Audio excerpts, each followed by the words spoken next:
प्रिय विद्यार्थियों, प्रश्नावली नंबर 11 समरूपता, जिसमें हम सीखेंगे आज का जो टॉपिक है वो है प्रमुख प्रमेय का।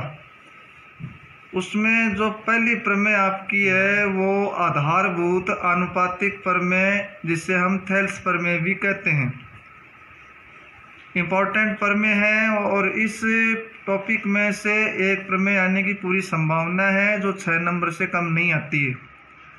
तो प्रमेय की शुरुआत करते हैं। सबसे पहले आपको थेल्स प्रमेय सिखाते हैं। थेल्स प्रमेय में आपको जो प्रश्न के अंदर कथन दिया हुआ मिलता है, कथन यह है कि सिद्ध कीजिए एक भुजा के समांतर खींची गई एक रेखा त्रिभुज की शेष 2 भुजाओं को प्रतिच्छेद करे तो ये दोनों भुजाओं को समान अनुपात में विभाजित करती है। कथन को पढ़ के और कथन की सहायता से सबसे पहले हम त्रिभुज का निर्माण करेंगे और इस त्रिभुज का एक नाम दे देंगे, त्रिभुज ABC, जो आपको यहाँ दिखाई दे रहा है।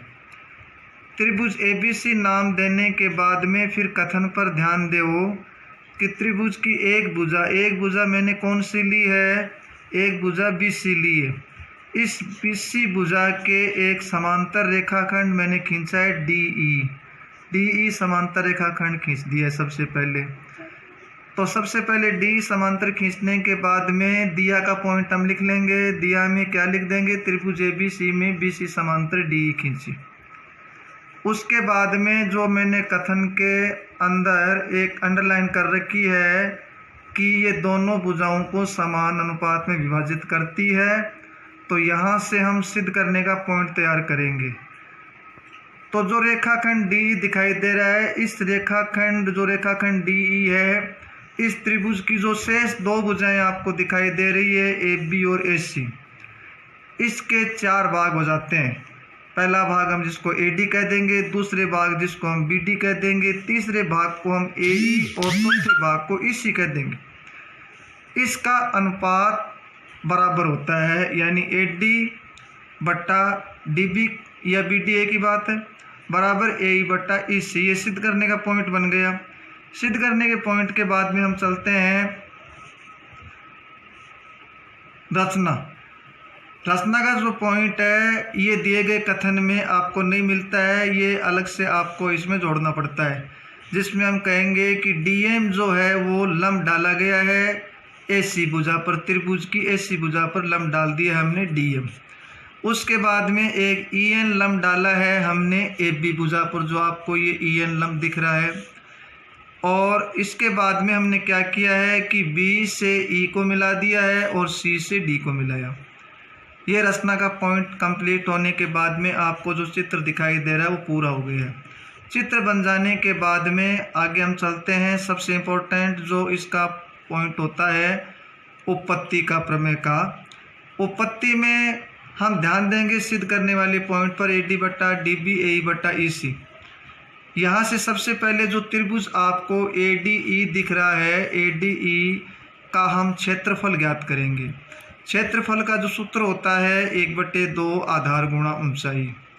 आधार इसका AD लिया गया है और AD पर ऊंचाई कौन सी मानी जाएगी, ये जो EN लंब डाला है आपने वो ऊंचाई इसकी मानी जाएगी। तो 1/2 AD इंटू EN, इसको हम समीकरण नंबर 1 नाम दे देंगे। इसी प्रकार इसी फॉर्मेट इसी सूत्र पर हम चलेंगे। जो इसके एक नीचे त्रिभुज जो मैं छायांकित कर रहा हूँ, इस छायांकित त्रिभुज का जो आप नाम देंगे उस त्रिभुज का नाम होगा BDE, क्योंकि हमें आधार BD लेना है। तो त्रिभुज BDE का क्षेत्रफल है वो 1/2 इंटू आधार BD हो गया, इंटू ऊंचाई इसकी EN ही रहेगी, क्योंकि जो AB पर लंब EN खींचा गया है वही लंब BD पर माना जाएगा, इसलिए BD इंटू EN हो गया। इसको हम समीकरण नंबर नाम दे देंगे 2। फिर वापस हम पुनः त्रिभुज जो ADE ऊपर हमने पहले लिया था 1 नंबर में, उसी त्रिभुज को वापस लेंगे, लेकिन आधार उसका जो 3 नंबर लगा रखा है मैंने, उसका आधार हम AE लेंगे। AE पर जो लंब है AC भुजा पर जो DM लंब डाला गया है वो इसकी ऊंचाई का काम करेगा। तो फॉर्मेट के अनुसार 1/2 इंटू ए इंटू डी एम, ये समीकरण नंबर बन गई 3। इसके बाद में चौथी समीकरण बनाएंगे त्रिभुज सी डी ई, जो मैं एक छायांकित और कर रहा हूँ। इस त्रिभुज को मैंने जो छायांकित किया है, जो सी डी ई आपको दिखाई दे रहा है, इस सी डी ई त्रिभुज का क्षेत्रफल हम ज्ञात करेंगे तो इसका आधार 4 नंबर हम जो मन लगा रखा है उसका आधार इसी हो जाएगा। ऊंचाई इसकी डी एम ही काम करेगी क्योंकि ऐसी भुजा पर लंब डी एम ही डाला गया है। यहाँ तक हम पहुँचने के बाद में आगे बढ़ेंगे। इसके बाद में हम आगे चलते हैं। इसके बाद में जो हमने 4 समीकरणें बनाई 1 2 3 4, सब उसके बाद में हम समीकरण 1 में समीकरण 2 का भाग देंगे। भाग देने का अर्थ है कि हम इनको बट्टा में लिख लेंगे, अनुपात में लिख लेंगे। जो समीकरण नंबर 1 में त्रिभुज ए डी का क्षेत्रफल, ये बाएं पक्ष में, उसी समीकरण का जो दायां पक्ष 1/2 A D into E N लिख दिया। बट्टा में समीकरण नंबर 2 आ जाएगी बी डी का क्षेत्रफल, उसके बट्टा में हम लिख देंगे 1/2 into B D into E N. E N से ई एन काट देंगे, 1/2 से 1/2 कट गया, ए डी बट्टा बी डी बच गया। ये समीकरण नंबर बना दी मैंने 5। 5वीं समीकरण बन जाने के बाद में इसी प्रकार से हम समीकरण नंबर 3 में हम 4 का भाग दे देंगे।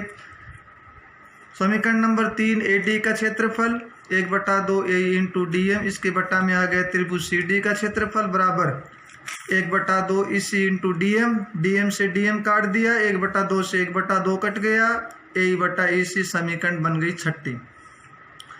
इसके बाद में कक्षा 9 के अंदर जो आप एक नियम पढ़ के आए हैं कि जब कोई भी 2 त्रिभुज एक ही आधार और एक ही समांतर रेखाओं के मध्य स्थित होते हैं तो वो क्षेत्रफल में हमेशा बराबर होते हैं। यहाँ पर आप आकृति में जाके देखेंगे तो आप त्रिभुज बी डी ई और त्रिभुज सी डी ई जो है वो एक ही आधार और एक ही समांतर रेखाओं के ये बीच में या मध्य में स्थित है। इसलिए इन दोनों त्रिभुजों का जो क्षेत्रफल है वो आपस में बराबर होगा।